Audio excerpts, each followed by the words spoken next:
പുതിയ അധ്യയന വർഷാരംഭത്തിന് മുന്നോടിയായി കുട്ടികളുടെ സുരക്ഷ ശക്തിപ്പെടുത്തുന്നതിനും സ്കൂളുകൾക്ക് ചുറ്റുമുള്ള ഗതാഗതം സുഗമമാക്കുന്നതിനുമായി വിവിധ നടപടികൾ പ്രഖ്യാപിച്ചു ഷാർജ പോലീസ്.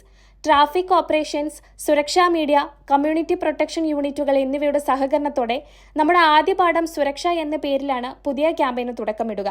ക്യാമ്പയിന്റെ ഭാഗമായി തിരക്കേറിയ സമയങ്ങളിൽ സ്കൂളുകൾക്ക് സമീപമുള്ള റോഡുകളുടെ സ്ഥിതിഗതികളെക്കുറിച്ച് ഓപ്പറേഷൻ സെന്ററിന്റെ മൊബൈൽ ഓപ്പറേഷൻസ് റൂം തത്സമയ സംരക്ഷണം നടത്തുമെന്ന് ഓപ്പറേഷൻ സെന്റർ ഡയറക്ടർ പറഞ്ഞു. കൂടാതെ വിവിധ ബോധവൽക്കരണ വീഡിയോകൾ, ഡിജിറ്റൽ രൂപകൽപ്പനകൾ, സംവേദനാത്മകമായ പരസ്യങ്ങൾ എന്നിവയിലൂടെ ലളിതമായ ഭാഷയിൽ എല്ലാ പ്രായത്തിലുമുള്ള വിദ്യാർത്ഥികൾക്കും അവബോധ ക്ലാസുകൾ നൽകും.